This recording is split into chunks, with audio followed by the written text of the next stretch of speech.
Hello, welcome to a special edition of the India Story, coming to you from the Northeast. I've been meaning to come here to the Northeast to tell the story of all that has been happening here in the Northeast. How these powerful, massive rivers, which used to once upon a time flow through areas of strife, or poor connectivity, or very bad development, how this entire landscape has been transforming itself, how there's more connectivity, how there's development, how there's much greater integration with mainland India. Of course, this time perhaps, this week perhaps, this month perhaps, is not the perfect time to tell that story because there is tension, there's been violence, there's been bloodshed. And I'm talking, of course, about Manipur, a state which has been driven by some fairly horrendous violence in the last couple of weeks. Now, efforts are being made to try and restore some peace. Home Minister Amit Shah has been here. He's been touring Manipur, talking to people out there, trying to restore peace. But on this episode of the India Story, we're going to be taking a close look at Manipur. We're going to be talking to people from both sides of the divide. Mr. WL Hangshing is joining us, who's the chairman of the Kuki People's Alliance. We're also speaking to Hemochandra Singh, who's a former speaker of the Manipur Assembly, a Meitei leader who's been a 5-time MLA. So we're going to be talking to them in just a short while. We will, of course, return to that question of the overall development of the Northeast. Let's not forget how much peace, how much stability, and how much development has actually returned here over the last decade or two. And on that theme, we're going to be speaking to a veteran journalist who's been covering the Northeast for a long time. Mrinal Tarukdar is going to be speaking to us. We're then going to turn our attention to all this talk that's been happening about a NATO plus, and is there a possibility that India could be invited to join that alliance? And of course, the bigger question, even if the invitation comes, should India ever consider joining something like NATO plus? Harsh Pant is going to be joining us to discuss that theme. And finally, we're going to be taking a look at all that's been happening in the world of sport, the highlights of the IPL, a dramatic last ball finish to this season's IPL, and on rather more disturbing images, what's been happening to the wrestlers. They landed up there in Hardwar, threatening to wash their medals away in the Ganga. What actually is happening in that story? So we have a lot for you on this episode of the India Story, but let me get started with the situation in Manipur, which has been deeply disturbing for quite some time. There's been violence. You can keep trying to figure out where exactly the blame game is. We've heard the Chief Minister saying that terror organizations are responsible for some of it. The Kuki side says that there's been attempts to dry them out and violence has been done. The Meitei side, that the Kukis started the whole thing. Before we go any further and talk to leaders from both sides, let's just quickly give you an update on the latest situation in Manipur.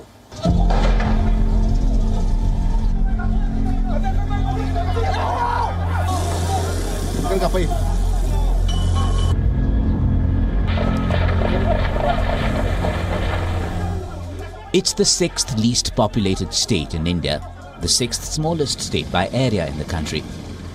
And yet it has been burning for a month, with the state and central governments, the police, the army and the paramilitary struggling to restore normalcy. The violence began on the 3rd of May. The first spark was lit in February. But the embers have been smouldering for decades. To understand what is currently happening in Manipur and why, we need to take a look at who lives in the state and where. The major groups living in Manipur are the Meiteis, Kukis and Nagas. Meiteis comprise around 60 to 65% of the state population. 40 of the 60 Manipur MLAs are from the Meitei community. Majority of the Meiteis are Hindus, while around 8% are Muslim.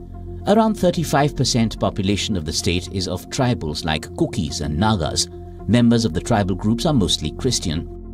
How this population is divided is also key to the current conflict. The Meiteis mainly live in the Imphal Valley, which lies at the center of Manipur.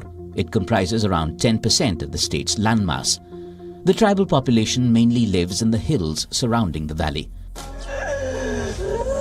The latest violence was triggered by 2 events.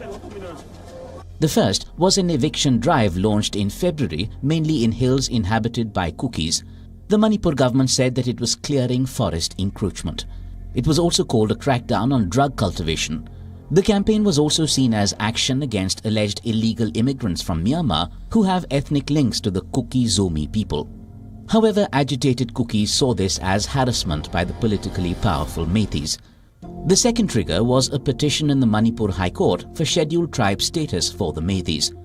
On April 19th, the court issued directions to the state government to make a recommendation to the union government on the demand. Meiteis say they need the tribal tag to save their culture amid illegal immigration in the state. The Meiteis also say that it's unfair that they cannot buy land in the hills. In response, the tribal groups say that Meiteis are already dominant. Tribals fear that their land and job opportunities would be snatched if Meiteis become an ST group. The Manipur High Court's order led to the calling of a tribal solidarity march in all 10 hill districts on May 3rd. This protest against the Meiteis deteriorated into vandalism and violence. What made the situation worse was Manipur's dark history of terrorism, with the state being caught in India's oldest insurgency movements. Movement for an independent Nagalim in the 1950s hit Manipur too. Meitei Kuki groups emerged in opposition to India as well as the Nagas. 1960s onwards, Meitei armed groups like UNLF, Pre-Pak cropped up in Manipur. Kuki Zomi people took up arms after a massacre by Naga group NSCN-IM in 1993. Additionally, clashes between Meitei Hindus and Muslims led to creation of Islamist group PULF. In 2008, the Centre, State and Kuki Zomi groups signed a ceasefire pact called the Suspension of Operations. However, Meitei groups stayed away from ceasefire discussions. These terror groups have also made themselves prevalent in the social and political life of Manipur. Their calls for or against election candidates swing the results, as per reports. Long years of mutual suspicion in Manipur has made the search for a resolution difficult. But it becomes all the more important in a region where the spread of communities does not adhere to state borders, and the cycle of unrest cannot be allowed to spill over.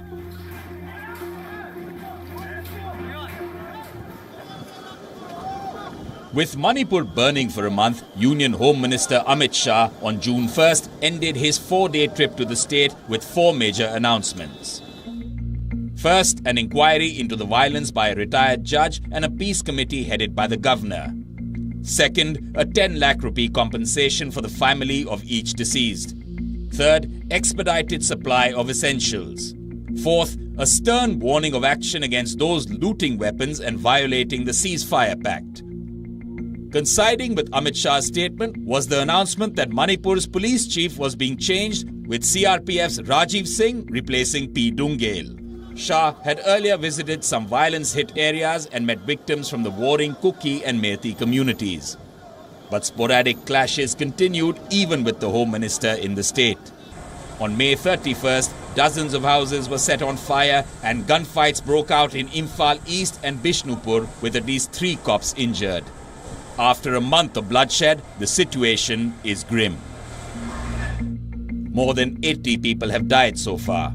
Around 115 villages, 4,000 homes and 200 churches have been destroyed as per the Kukis. Nearly 5,000 school kids have been internally displaced and over 8,000 people have fled to neighboring Mizoram.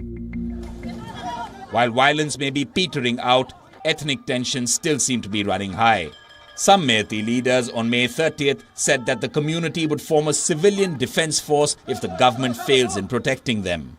A Kuki protester was held in Delhi a day later to seek the sacking of Manipur's CM, a Meitei. Soothing out this friction appears to be the key to ending the cycle of violence. And for more on that, we're now being joined by Mr. WL Hangshing, who's the General Secretary of the Kuki People's Alliance. Mr. Hangshing, thank you so much for joining us. Mr. Hangshing, now we've heard directly from the Chief Minister of Manipur. The state government of Manipur, of course, is something that you, the Kuki People's Alliance, is part of. He said that there were Kuki terrorist organizations who were behind a lot of the violence, and they are to be blamed for a lot of what's happening. Well, we have been called drug dealers, poppy cultivators, illegal migrants, refugees from across the border, and now the latest is calling us terrorists now. Now, yesterday only the CM was saying 40 terrorists have been killed. Now, from our side, we were wondering who are these terrorists, and we checked up. These are basically village boys who have armed themselves with shotguns and pipe guns and handmade weapons, who are trying to defend their villages. These are what they are calling terrorists. Mr. Hangshing, would just like to know, we haven't reached the point of no return, have we? I mean, at the end of the day, the Kukis and the Metis have lived together in peace there for a long period of time.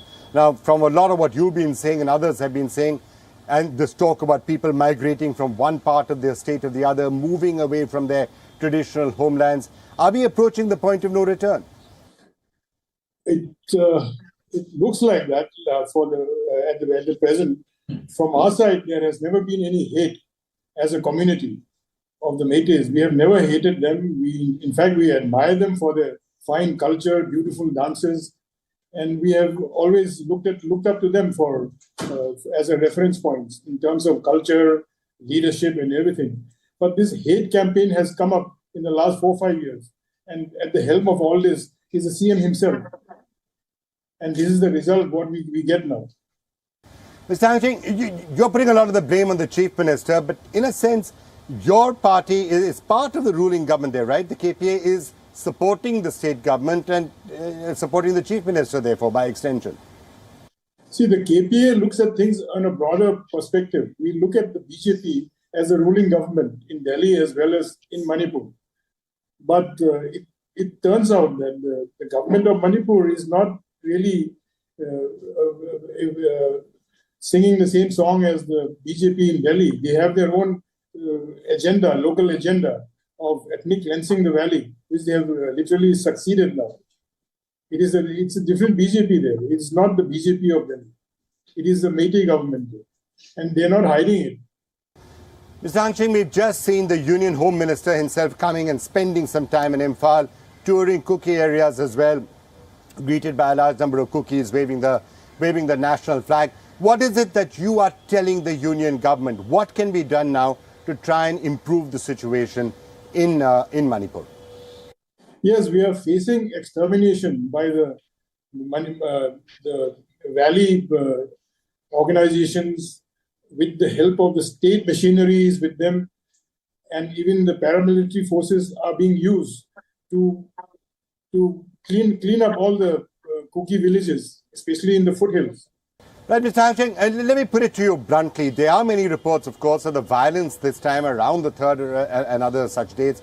What started actually by some young Kuki men also taking to violence, torching Metis houses, attacking Metis. So would it be fair to say that, let me throw that to you, that many of the Kuki side could have also been responsible for starting some of the violence? This starting, it was never started by us. It was on the 3rd when a peaceful rally was held against the ST issue. A peaceful rally of all the hill tribals were held because it directly affects them if the Metis get ST status. So it was a peaceful rally, and the slogans were against the government. It was against the Chief Minister. It was not against the community. But it seems they were already waiting for such an opportunity to pounce on us. All right, WL Hangshing, the head of the Kuki People's Alliance, thank you so much, sir, for joining us. And a little earlier, I also got the chance to speak to the former Speaker of the Manipur Assembly, 5-time MLA, he's a Metis leader, Hemochandra Singh. I got a chance to speak to him. I did put to him what is happening in the situation out there and how can we move towards peace from here. This is my conversation with Hemochandra Singh. Well, to try and get a perspective on what exactly is happening in Manipur and what the way forward is, how can peace return, it's a great pleasure to be joined by Hemochandra Singh, who is former Speaker of the Manipur Assembly, 5 times MLA, senior statesman in a sense, Mr. Singh, if I can call you that. The very disturbing scenes that we have seen in Manipur. How can we return to the path of peace? And what exactly is happening? What can you tell us about what's happening on the ground? Well, Vikram, thanks for having me on the show first, in the first place. And then I think you aptly and correctly said that this is a very disturbing scenario unfolding in Manipur for the last 1 month. And I think to put the things in right perspective, I'll very briefly, although this has been discussed, this discussion has been going on, but just to put it in right perspective, because your show is watched all over the world. And your channel is something which is watched all over the world, and it has a very international appeal. And I think this, the tragedy of this whole, this crisis which has unfolded in a lot of violence and a lot of destruction of property and houses and a lot of innocent lives has been also put in a very bad light and has been twisted. As in, for example, you may allow me to say that it has been twisted in the international media as something like a Hindu-Christian kind of a conflict where churches have been burnt, where where a majority community has unleashed a wave of pogrom or maybe something like a ethnic cleansing kind of a situation. Well, I was just talking to to a leader from the KPA, Mr. Hangshing. He used exactly that phrase. He said ethnic cleansing has taken place. People have been driven out. There's been systematic attacks taking place. How would you respond to that? And your community, the Meitei community, is the one which is holding responsible for it. Vikram, I was very, very appalled and I was very, very disturbed because I didn't know that you had spoken to him, but I had seen his interview with Karan Thapar, and that became as a very big shocker for me because in the first place, Mr. Hangshing is somebody who is a very respected citizen, probably a senior citizen now, and widely well read, but the kind of rhetoric, the kind of language he used was absolutely, I think, condemnable, was not expected of him, because he may be a very angry man today. So am I. We are not talking about, we are talking about cookie houses being burned, we are talking about Meitei houses being burned, lives lost on both sides. They're dead, lying in the mortuaries for a month without giving them the due rights, the due, regard to the dead, not cremated, not buried. And this is a time when we have to think about a way ahead. It's possible, till yesterday I was a little emotional, till yesterday I was a little angry. But Mr. Hangshing, by using words like genocide, ethnic cleansing, total separation, because there was a paucity of time, but it is absolutely sad. I think we should retract from this. Violence is certainly condemnable, and assuming you would condemn it. Absolutely. All the killings have to stop. All the acts of arson have to stop. All the attacks on all sides have to stop. That's step number one. Now, we've had the Home Minister who spent a fair amount of time right now in Imphal. And it was interesting that both the sides seem to have greeted him. The Meitei, the cookies were lining the roads, waving the national flag and saying he'd come. Do you think this has the prospect of peace as a result of this? Absolutely. We have to think like that. And I think we have to go beyond, beyond blaming each other, who's responsible, what has happened, and not that. And please, for God's sake, today, I am not speaking as a Meitei, but the position of the Meiteis has been so maligned because of a majority community which has 55% population in just 8%, or maybe if you reduce the Loktak Lake and our water bodies, practically speaking, Vikram, you know it, that we inhabit a place which is cohabited by everybody. Here the cookies are there. The Nagas are there. All the 34 other smaller tribes are there, including the Meitei Pangals, that is the Meitei Muslims. So basically, look at the immense, pressure, and not to speak about the liberal attitude which you've always had, the Meiteis. So just let me finish this. This whole concept of radicalization, this whole concept of demonizing a majority community, and then putting this in a different, processing it in a different light in the international media, tarnishes the whole image of our country as well. So what the cookie side is saying is that that's what's happening to them. They're being called terrorists, they're being called drug smugglers, they're being called drug peddlers, links to narco-terrorism. They're saying that also is unfair. No, absolutely not. It is very incorrect to call the cookies terrorists and, the poppy planters and drug traffickers. Absolutely not. It is absolutely incorrect. But having said so, you cannot undermine the fact that narco-terrorism is going on. Look at the junta, look at the Burmese, the international porous border problem issue. And these are those immigrants who are not actually even Indian citizens.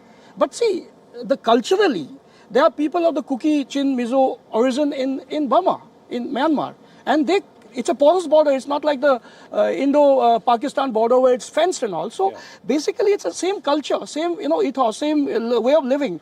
But then there is an immense problem which has not been there before, because there's a huge amount of human migration, and over a period of time, it has become a problem. And Manipur has been hijacked.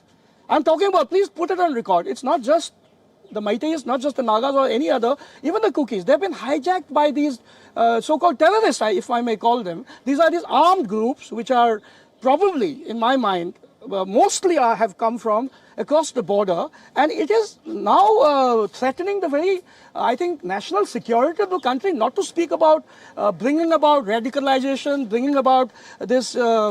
I'm just trying to, I'm hearing what you're saying, I'm just trying to find the path forward. Now, look, let's accept it. A lot of the Northeast was actually up in flames till not that long back, right? 15 years, 20 years ago, Assam had issues, Nagaland had militancy, even Mizoram had militancy, Tripura had militancy. All of it seems to be dying down. Manipur is fast appearing as the one place where there is still a certain amount of violence and tension. And I'm sure you as a senior statesman out there would like that image to go in for full peace to return. So how? What are the next steps? Oh, that's very positive, Vikram. And by the way, it is not a correction, but see, on the contrary to what you have just said, Manipur actually was leading, literally. Manipur was not leading in the Northeast, please, if I may say. Manipur was leading in the entire country. Yes. You will be surprised, or maybe I think you know better, that the Times of India awarded Manipur as the best developing state for 3 consecutive years. There were Kuki restaurants opened up. There's a place in Churachandpur where the center of the storm, there's a place called Galjang. Very nice waterfall. That's a nice touristy place where everybody goes. So how do we return to that, Mr. Singh? Let me come back to it, because you have to also see it, that the forces behind and what is being all distorted. So if people like, say, I don't want to sound personal now, but if we start talking a language, because for example, there's a counter accusations and accusations going on around the town, but please put the facts right. The violence erupted in Churachandpur. It was not started by the Meiteis. I'm not saying who started it and who did it, and let's not get into the who came first, the hen or the egg. It doesn't matter. It's the way forward now. I'm very happy that the Home Minister is stationed in Imphal and is meeting everybody, and I hope that in the next few days as we are talking, things will be improving, and that is the way forward. But at the same time, there's a strong design. You will realize that on the third after the whatever the so-called peaceful rally. What peaceful rally? What kind of peaceful rally it was? AK-47 wielding people, Kalashnikov holding people. Is it a peaceful rally? And people like Mr. Hangshing are calling it a peaceful rally. Please, the peaceful rally cannot be weaponized. Peaceful rally cannot have room for weapons. And then, Vikram, please, I mean, you may correct me. This is for the viewers to see. It's for the whole world to know if I'm saying something wrong. They went after the peaceful rally, the so-called peaceful rally, with all these arms, the Sioux camp militants and whatever. It's all viral. It's all on the social media in the public domain. And then these guys go to Churachandpur, all these Meitei villages, and burn down all the villages, kill innocents. And by the way, Churachandpur, as you know, people have said that it is named after our Maharaja, Churachandpur Maharaja. And what happened was, then it was razed to the ground, everybody, whatever has happened. And then, sporadic, definitely, it was not good what happened in Imphal. I condemn any kind of violence, but whatever happened went out of control. Okay. Unexpected. And on the 4th, I saw it, I'm from Imphal. So I was very pained to see all my childhood friends' houses being razed to the ground. The additional DGP's house was attacked. All kinds of things. And it is not wrong that Mr. Hangshing and the Kuki community or the Raja, the Kuki society is very, very anguished, very hurt. But what about the Meiteis? Okay. So let me try and end this by finding a path towards peace. You're saying that the Meiteis side or the Imphal should not be, there should be no different administrative relationships that should come up. You're saying that there's not been ethnic cleansing taking place, but at the end of the day, there has to be a path to peace that both sides have to be talking about. Meitei leaders need to be reaching out to the Kukis and saying, look, we've lived together, as you're saying, in peace and harmony for so many years. How do we return to that? So if you had to give that message, path to peace, what would it be? One, we have to de-weaponize everybody. Okay. I'm sure the Home Minister... everyone agrees, fine, de-weaponize. De-weaponize everybody. No more killings, no more killings. No more arsons. No more arsons. No driving out of people from their homes. Absolutely. And the last word, there is no compromise on the territorial integrity and the administrative setup. Under the constitution, yes, mechanisms can be worked out. The scheduled tribes demand, there's so many issues. But it should be within, it's very nice. Within one united Manipur. Yes, within one united Manipur. And by the way, it is not impossible in my mind. Impossible is not, it doesn't exist in my vocabulary. It should not exist in the vocabulary of Manipur. And we have to think about living together again, which is possible. It may take time. But then what is non-negotiable to me, non-negotiable, which cannot be thought about, is compromising with the territory of Manipur and then separating it into, separate administrative units. Then what are we then? This is Meitei district, this is Kuki district, that doesn't work. Because the whole ethos of our secular, harmonious, heterogeneous existence will be defeated. All right. Mr. Hemochandra Singh, I think you've been very clear, you've been very emphatic on what needs to be done. Thank you so much. Such a pleasure talking to you. Thank you very much. Thank you.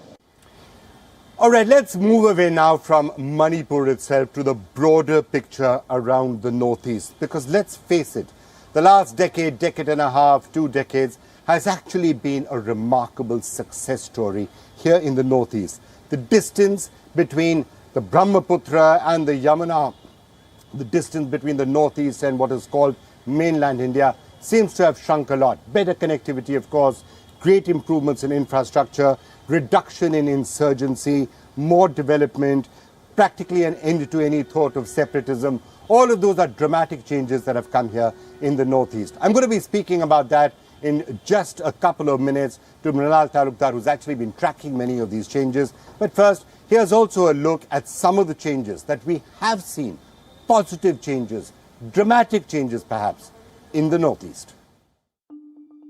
India's northeastern region has historically faced challenges related to infrastructure development, connectivity, insurgency, and economic development. But the transformation of India's gateway to its neighbors in the east has been the main focus of the Indian government in recent years. The main objectives of India's Act East policy are to revive political ties, strengthen economic linkages, forge regional security, and ensure strategic cooperation with Southeast Asia, for which northeastern region serves as a pivotal point. Connectivity matters the most in the immediate neighborhood, and several infrastructure development projects have been initiated to improve road connectivity, development of airports, and upgrading of railway networks. Since independence, the region has remained a hotspot of insurgency. But initiatives like peace talks with various insurgent groups, surrender and rehabilitation programs, and better intelligence sharing with neighboring countries have helped to stabilize the region and promote peace. And to get a perspective on what exactly is happening in the Northeast, when it comes to the big picture, who better to speak to than Mrinal Talukdar, author, senior journalist, somebody who understands Guwahati and Assam and the Northeast better than virtually anybody else I know. So tell us, we were just sort of discussing that, yes, what is happening in Manipur is particularly painful, but I don't think we should lose sight of the picture that overall in the Northeast, in the last 15 years, 10 years, 15 years, 20 years, a lot of things have changed and changed for the better. No doubt, Manipur is not good. For the last 1 month, it has been burning. But overall, over the last decade or so, definitely there's a tremendous change to the positive side, especially in terms of connectivity. Infrastructure, Northeast has really good. As a journalist, you must have come many times for 15, 20 years back. First of all, there's no insurgency. Absolutely no insurgency. It is a peaceful thing. But like a normal stage of the rest of the country, things are now moving up. We are way far behind, but we are catching up. Infrastructure, governance, connectivity, I can say yes, it has been doing really well and it improved a lot. Can I ask you specifically about some of those points? When you're talking about insurgency, I mean, let's remember, there used to be insurgent groups, militant groups, separatist movements. Even in Manipur right now, you're seeing people waving the Indian flag, right? And they're receiving Amit Shah out there. So what's happened to change, to stamp out all that separatism and insurgency and all that? What happened? Where did all those groups go? So first of all, see, the people have realized that they have missed the bus. And that is the reason. Main reason is that they have missed the bus, and that's why everybody wanted to catch the bus. So in the process, state after state, the militancy has gone down. Not gone down, it's almost finished. I do not say that the governance or the army has won over all the things, but no. The people are fed up with the violence, fed up with the insurgency. That is why, even if the states like Nagaland, today there is no scope of militancy. The NSNIM, which was a mother of all insurgent groups, is now almost has lost relevance in the Naga politics.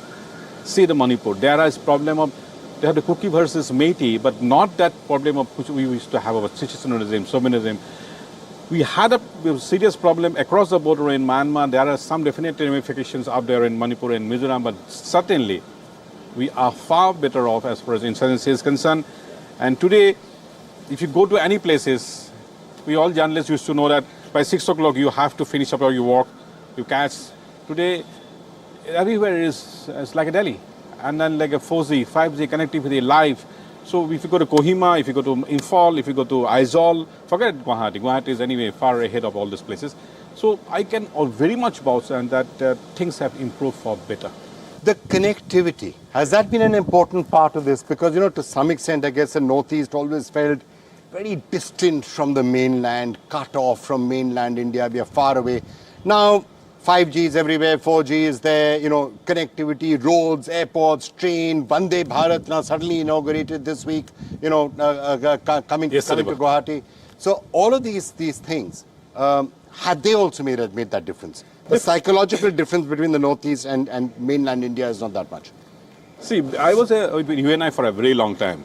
So from Delhi, my bosses used to ask me to go to Dimapur or go to Kohima and go by the kilometers at 300 kilometers. Oh, yeah, you take a cab and go by 6 hours, you'll be in Delhi, you'll be in Kohima.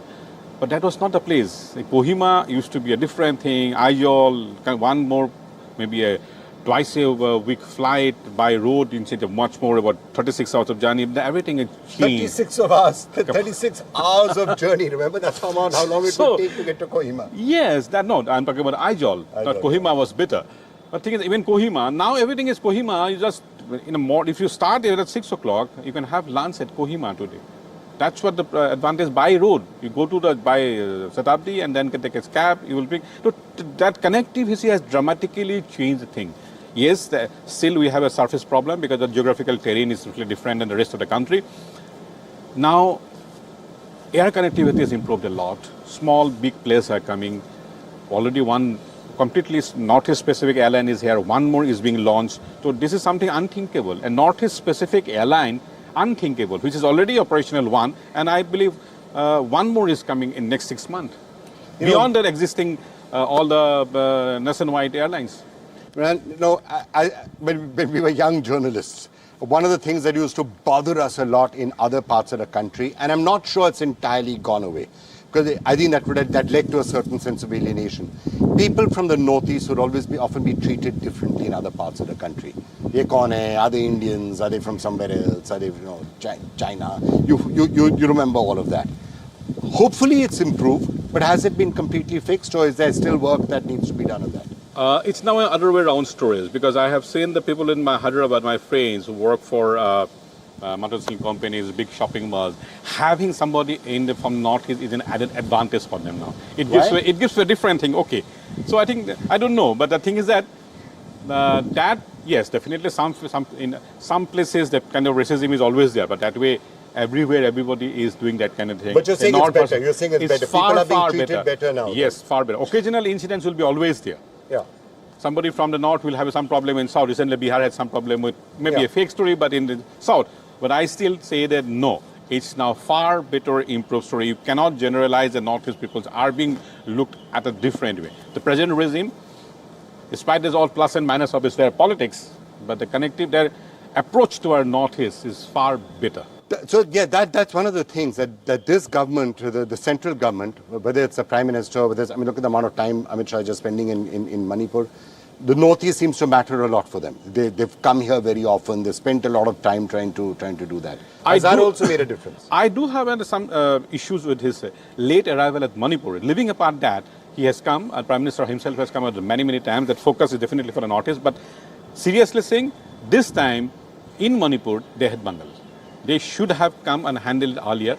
Otherwise, their approach and accessibility approach to Northeast is far better than the previous regime. That I must accept. Once again, I'm saying plus minus their own politics. So what could go wrong? What are still the problems in the Northeast? So do you think it's far more integrated, developing fast, not as much of an area of concern as other parts of the country? No, I don't see much problem because the entire mindset has changed of the people. Once you have a positive mindset, politics will come and go.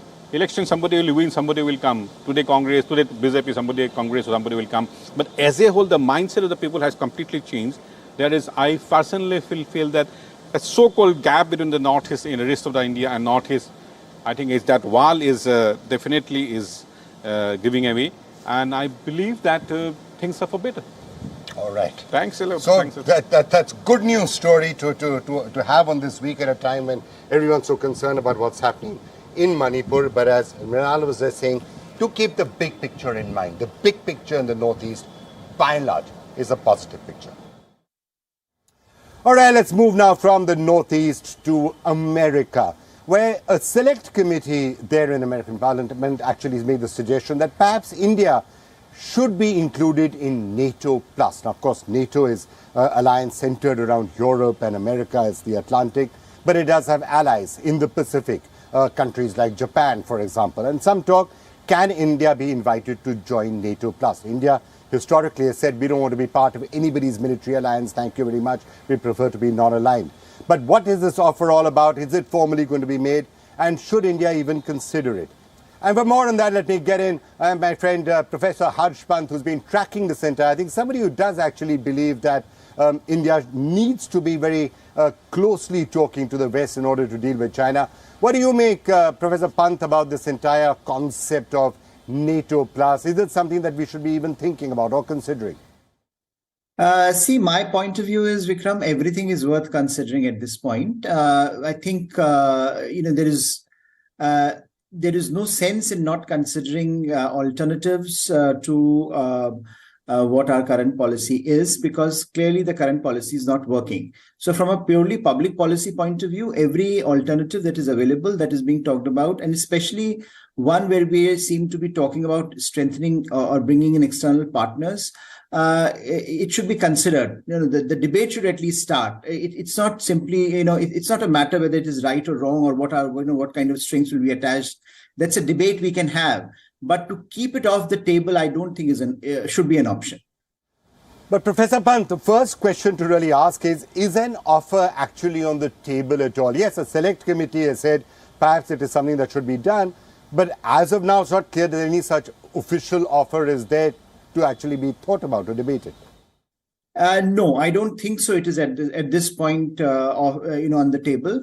I think partly this is also because we have grown so accustomed to saying within India that we will never be part of an alliance, that if there is an alliance structure outside, why would they come to India and say you become part of an alliance? Because I think there is seemingly a political consensus, at least from the outside, that Indians don't like alliances, that Indian political systems won't agree to such a formulation or such a policy, and therefore, I think from their point of view, there is no need for them to come up with this kind of an alternative. But what seems to be happening at the moment is certainly NATO as a whole is changing. Their policy focus, their structural focus from purely a European construct to an Indo-Pacific threat perception vis-a-vis China is emerging. And I think we need to be part of that conversation at least. No, you're absolutely right. There has been a consensus here in India that there should be no question of a military alliance with everybody else. But if there's any reason to change that consensus, it's now, given the stance that China has taken, given the threats that China is posting on our borders. So do you think that perhaps one of the reasons why that consensus could change now from what has been there for the last 70, 75 years? See, I think many things have changed as China threat has evolved. Our reluctance to do several things has come into question. We have changed our policy vis-a-vis the US. We have look at the kind of defense agreements now that we have with the US, and how closely we coordinate with the US on a range of issues, very technical, very specific military issues, sharing of intelligence or sharing of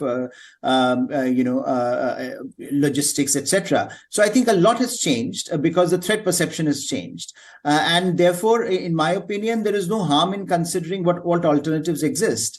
Now, a decade back, or more than a decade back, when it was started, we junked Quad as well. Now Quad has been resurrected. Quad has come into its own. So I think a lot has happened because the environment has changed, and therefore, the policy options in front of India should also evolve as the threat perception evolves.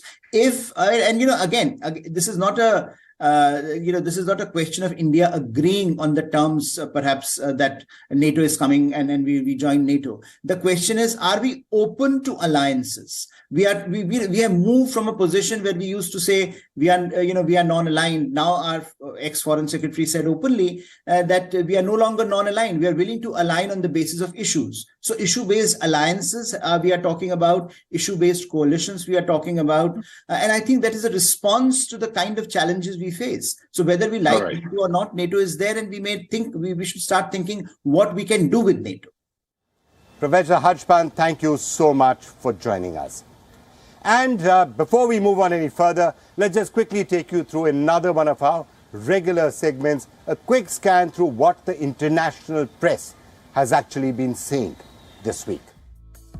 In a surprising move, Chinese media has congratulated Prime Minister Narendra Modi for inaugurating the new parliament and gradually erasing the traces of colonial era in the country. China's The Global Times newspaper, in its editorial, wrote, "In recent years, the Modi government has devoted itself to presenting an image of a rising India that engages in decolonization and emphasizes independent confidence. India has also undertaken large-scale actions to remove symbols of colonialism, including renaming and remodeling iconic buildings, changing budget practices associated with colonial history, and increasing the use of the Hindi language." Time magazine, however, labeled the opening of the Indian parliament as a controversial move. In its article, it mentioned that since the commencement of the construction of the new parliament, politicians, environmentalists, and civil society groups have voiced their concerns, criticizing the new building for its cost and the absence of consultation. Numerous individuals have raised questions regarding why the government opted not to renovate the existing building instead. The article also pointed out that the ruling BJP received backlash for sidelining President Draupadi Murmu during the inauguration, as they asked the Prime Minister to perform the inauguration instead. The Indian government's decision to retire 2,000 rupee notes has raised concerns reminiscent of a similar campaign in 2016, triggering bad memories for many. The New York Times said in a report this week. The impact of this move on businesses experiencing a shortage of change has been relatively minor. This is likely due to the fact that the 2,000 rupee notes account for less than 11% of the currency in circulation. The article also said that some economists have argued that the withdrawal of these high-denomination bills could aid in combating corruption, integrating workers into the formal economy, enhancing tax collection, and advancing India's efforts towards digital payments. And finally, before we go, let's just take you through some of the dramatic developments in the world of sport in India this week. And there was the high, of course, of the IPL final and a dramatic last ball victory for CSK in a rain-interrupted match and all the celebrations that followed. There was also a bit more of a disturbing sight, all the stress that a certain section of wrestlers have been going through after making allegations of sexual harassment, culminating this week in scenes where they were actually at the banks of the Ganga, saying that they're going to immerse their medals into the Ganga. Now, for anybody who's been a supporter of Indian sport, whatever your political affiliations, whatever you may think about the specific charges that the wrestlers are making and what should be done with those charges, you have to say that those are disturbing images. If you cheer for Indian sport, those would be images that would leave you feeling a little bit disturbed. Here's what happened in the world of sports this week. This week, India found itself engulfed in contrasting emotions as it witnessed the joyous celebrations of MS Dhoni and his Chennai Super Kings' triumph in the IPL, juxtaposed against the poignant struggle of wrestlers seeking justice for alleged sexual harassment. While one side revelled in the glory of cricket, the other grappled with profound grievances and a quest for accountability. The IPL has become a cultural phenomenon in India, captivating the nation with its blend of cricketing brilliance and star-studded spectacles. When Dhoni, a cricketing icon, led his team to victory, the country erupted in jubilation. The streets pulsated with energy as fans swarmed, fireworks illuminated the skies, and the air resonated with an overwhelming sense of triumph. The IPL had once again united the nation in its collective love for the sport.